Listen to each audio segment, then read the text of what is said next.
Oui, bonjour, bonsoir mes chers compatriotes congolais. Ici c'est la voix de Kivu, la voix de sans-voix toujours au service du peuple. Toye poto expliquer bien makambo oyo elekaki na kati ya ville de Bukavu. Je pense que Congolais nyonso sikazali oyo alandelaka makambo ya mboka na oyo alandelaka makambo ya mboka te na mokolo ya mardi to lamuka mercredi ya lobi. Donc, kouta le 2, kokende le 3 novembre 2021 vers 1h40, ville à Bukavu, la capitale, la province du Sud Kivu, à l'est de la République démocratique du Congo, et qui monte. Vous dites que dans la semaine passée, de 7 personnes qui capturées na place où l'université IOB, université officielle de Bukavu, on dit comment déjà Bukavu, benga kango Karal, bato bazalaki capturé kuna, balobaki bakakaki bango na ba munitions de guerre, balobaki ki na ba Motorola pe, balobaki que bazali basayan, bazo se préparer rébellion, malgré que bato balobaka non, ce sont des terroristes. Vous savez, au Congo, tobika kozaba komo moko boye, même si alerte eye bango moko balobi ke non bazo créer groupe milice, un groupe, mais biso ba congolais comme tolingaka kozwa ba terme parce que ce sont des terroristes. Ce ne sont pas des terroristes. Ngana landaka bien interview nani ndenge ba étudiant bandoko tuna mwana mwasi wana alobaki beke non toza ba terroriste te, mais tozalinde ba nani tozo créer un mouvement rebelle. Mais comme bato ba congolais balingaka ba terme balandaki eloko wana te, ba service de sécurité elandaki eloko wana te. Nde mukolo ya mardi poto la muka mercredi le 2 novembre 2021 tokende le 3 novembre à 21h à 1h40 masasi ebandaki kolela mingi na kati ya mboka ya Bukavu. Basasi yango ebandaki na kote ya brasserie vers Nyamugo na kati ya quartier industriel. Donc ba ennemi yango ba oyo bazoko mibenga CPCA A64 oyo bazoko fungolango comme coalition des patriotes congolais pour l'application de l'article 64 bayaki ko attaquer mboka ya Bukavu, donc capitale ya province ya Bukavu ya Sud Kivu. Tango bayaki na côté oyo to bisibino ke na industriel bavando to brasserie ba mataneti bavando ko matana Nyamugo bavo kende ko attaquer KTP oyo eza na kati ya quartier industriel mutu nyoso oyo na Bukavu ayebi yango très bien. Batwana bakotaki et après bango kokota bakoti bakobaki na KTP bakangaki ba policier na ba militaire babotolaki bango ba arme bazwaki ba arme ebele oyo ya arme na biso oyo ezalaki place wana. Donc bato militaire oyo bakutaki bango place wana bakangamaki neti bana mike. Ba militaire mususu bandaki kokima kolungola ba teni bazobotoli déjà arme abandi kolungola teni militaire ya FARDC oyo ya armée congolaise abandi kolungola teni po azwa qu'il puisse se montrer comme un civil. Ils ont réussi kozwa ba munitions mike oyo bazwaki bakendaki pe ba mususu bakendaki pe place na place de l'indépendance. Oyo bayebi bien Bukavu bazoko mona place de l'indépendance etika ba meeting yoso Bukavu esalamaka. Donc bakendaki na place de l'indépendance balinga bamata baya komata na place na prison centrale de Bukavu po balongola na bato na bango oyo babimisa bato na bango oyo baza na kati ya prison centrale de Bukavu oyo bakotaka semaine passée. C'est le commandant région à Bukavu alobaki ki ba oyo bakiyaki na place de l'indépendance balingaki pe bakende na 10e région. Donc je te bengaka 10e région de ezaki kalame lo ekoma 33e région militaire. Et puis tant bazoya basayan yango babandaki koganga, donc babandaki kocrier kolobaki libération. Vous savez que tokoki kokende koyebisa population tozala toujours vigilant tobanda koyamba mouvement nyonso te oyo eye kaka po mouvement oyo toyebi bango bien te toyebi te qui sont derrière et puis selon nos sources à la voix du Kivu il paraît il y a une main noire derrière ces gens oyo tokoyebisa bino bien na bajour oyo ezokoya mais population kaka plutôt dans la vigila koyamba moto nyonso te keno opa aye na mo libération na monoko na ye yo bande koyamba ye parce que libération to kanito yeba keno période oyo ya afdel bandugu yangu walikujaka na neno la kusema liberation RCD kakuja na neno la liberation je tulishia wapi? Tulianza kuuliwa kama nyama na mbuzi ambazo tulikufa usiku na mchana.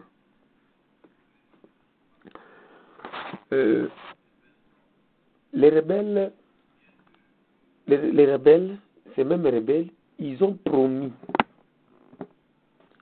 promis d'attaquer encore dans des différents endroits du pays et des provinces. Et jusqu'à présent, selon leur porte-parole, qui s'appelle Ono Dembelo, qui a été interviewé par la radio Canal Afrique, Mbelo il a bien expliqué que non, il a dit que non, et ils sont bien organisés, ils se préparent et ils vont attaquer dans des différents endroits de ces pays. En ce qui concerne arrestation, awa bandeko, awa nde vraiment nde makambo eyi. Arrestation oyo gouvernement bizaki soke esali nzoka nde ezalaki nango lokuta. Gouvernement eyebisi biso ke non basali arrestation nzoka nde ezali lokuta munene. D'abord, avant na kokoma na nani oyo ya arrestation, toujours kokende kotiela bino son ya Mbelo oyo aza porte-parole ya mouvement yango oyo ezokomibenga CPCA A64 bokende kolanda ye azokoloba ndenge nini na kati ya munoko ya Swahili po na mouvement na bango. Tolanda ye. Haiko kutaka nini ya Bukavu na tutapitanisha mafasi ya mingi sana hapo mwingine ya Kongo. Iko position yetu hatuwezi kusema, siwezi kutangaza hayo hapa. Iko nini yetu ya iko secret defense. Siwezi kutangaza hapa kunini ku radio yako kusema tutaenda huku tutafanya hivi. Sisi sema c'est la libération totale de notre pays qui est sous occupation. Alobi bien que non, bango bako attaquer ba place ebele bako ki kobimisa ba secret na bango na ba média te mais ezali libération totale de notre pays de alobi yango to sengi aussi population bozala toujours vigilant. Il est d'abord temps d'observer kotala nini ezali pona makambo ya arrestation oyo bakangi bozo komona ba photo bozo komona eza montage pur et simple esalamaki na kati ya mboka ya Bukavu bandeko na ngai. Donc tokomi na temps ya bato kubando kosala montage po na kosepelisa mokili po na kosepelisa bato kino il faut boye na boye. Il faut koyeba ke bato oyo bakangamaki il n'y avait pas les arrestations sont celles des jeunes à Bukavu. Eza arrestation moko oyo barete bato oyo bazokosala na ba restaurant bazokosala na ba chantier oyebi bien et le chèque. Vous voyez bien que à Bukavu, bazalaka na système ya bato bazozala na kati ya ba chantier, ba travailler ba restaurant na kati ya ba restaurant, ba chèque bazozala na balabala. Sikoyo parce que eloko yeko lakisa biso que non vraiment bato wana baza ba innocent. Et il n'y avait pas des affrontements vraiment entre les militaires et les assaillants. Ils allaient quitter la kati ya Bukavu. Moto akosa binote o ils la voix de Kivu, la voix de sans voix. Tozoaka temps avant ya koloba. Ceux qui te pesi information, donc ils a information ils a bien vérifié nani donc affrontement que non moko azwa coin, mususu azwa coin entre basaya ya oyo ya nani ya CPCA A64 na gouvernement congolais ils allaient quitter. Autre chose, comment gouvernement bango oyo babotolaki ba mangu bandoki ko donc tout va ko désarmer gouvernement bato ko banda ko kima ko boka bandani bateni na ba vidéo bazali na kati ya réseaux sociaux beaucoup mingi ni ko kanga 64 personnes. Il y a des armes qui ont été importées au KTP par ces assaillants, mais le gouverneur Théo Kasengwabidje pour na ko tromper sur ko mettre bana miki au lieu que ce soit réalité il est accueilli à sali ba montage ya ko 14 armes à tes place wana à sali publication.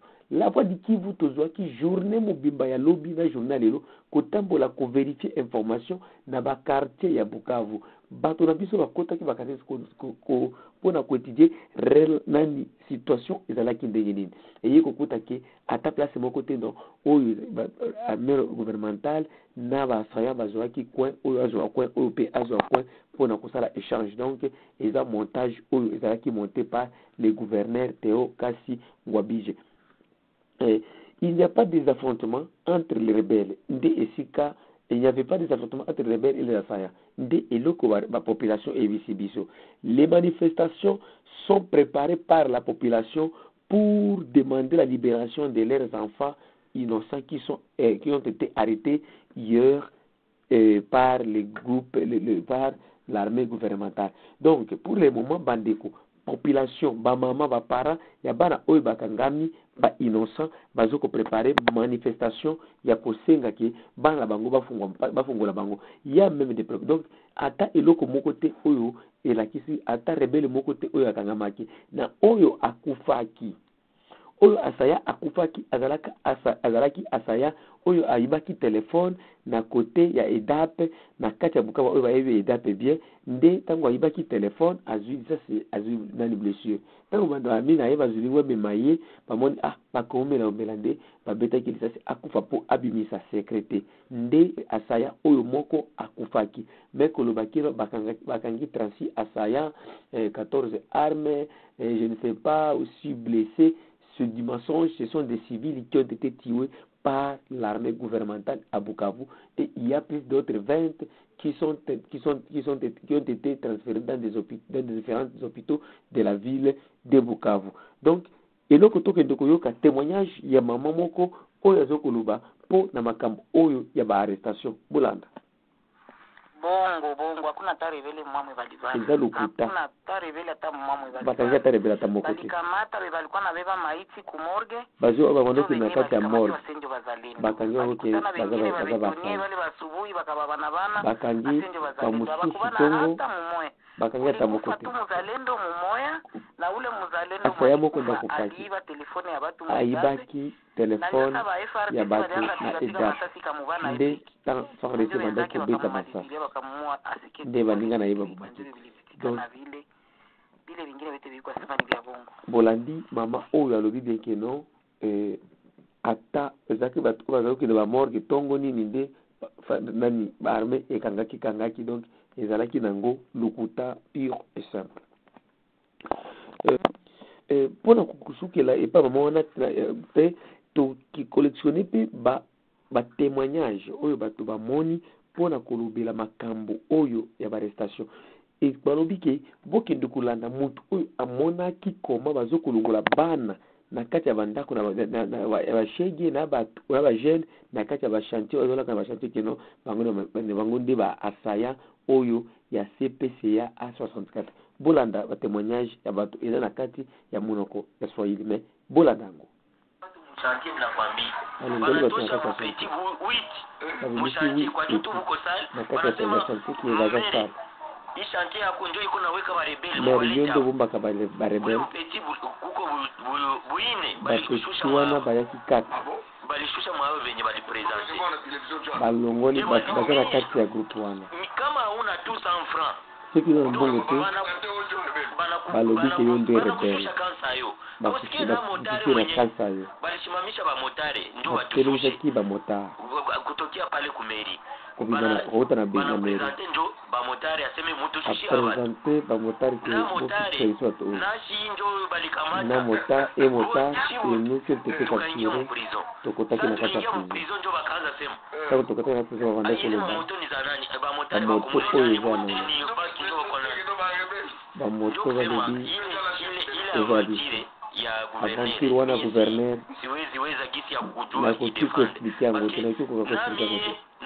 Et moi et les autres, où est dans bon côté, basoda boni na bakagombania kwanza telefoni na watu wanda kulela kuwili la telefoni na banani ba polisi na basoda wanaanza kugombania telefoni. Shinjo tulikamata telefoni banashusha watu wa mingi yangundi bandako kala kibaka nga batubele kamata mo essence au balikuwa na wafungia kwa makina essence benye balikamata wakangaje ngako Nyawera shinjo kwa na makina Nyawera itende to tunaki tuna bakanga itende kwa na kama balikamata watu njo busubuhi bakanga batu tongo omomau bali balienda makatre omomau tezala bakenda na makatre bale bebako kwa entourage ya place njo walibaona saba kuna shusha madrapo oyo bazana entourage ya place ndio mwana ndio yazosha madrapo weye hatutakufaki hivi papa mko tunakuwa liberejo na vitu yake kwa libere hivi tunabeba hizi madrapo kama ndio unapenda tunabeba drapo kama ningito keni kama upendi rudia basi mwa na tusikuone tena ukifika hata kuna banki kuna ni Copec chai bakoma kina Copec chai tangu bakoma kina Copec chai abakuwa watu kusema ile matire na wakati basoda ya basoda na bisho bavantiri ndio balianza sasa makati wanaanza kuuliza watakamatia watu wapi kama walikuwa usingizi kwanza kama nini balala kisuki nini ndio bakaanza sasa piga masasi ndio bandaki siko beka watu wanaanza toka nje ndio zinaanza bandiko bibanda ndio bandiko kukanga zinaanza kamata watu bale perdi bandiko kukanga FARDC na police parce que abajoué réellement parce que bayebi qui est rebelle maintenant il fallait confondre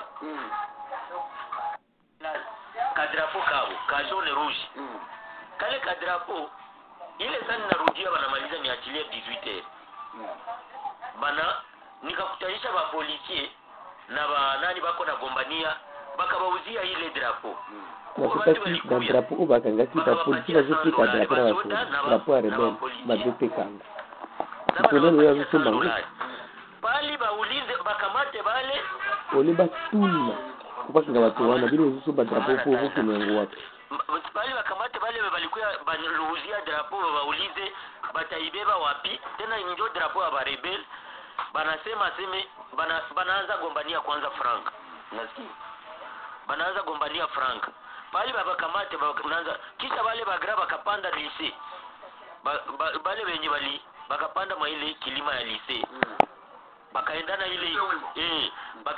ile drapo yabo bolandi drapo oyo basoda na bapolisi bakangaki ya mouvement oyo ya CP et CPCA A64 oezala bajene mosusu bayaki lisusu kosomba drapo wana epuis FARDC pesaki bango bazwi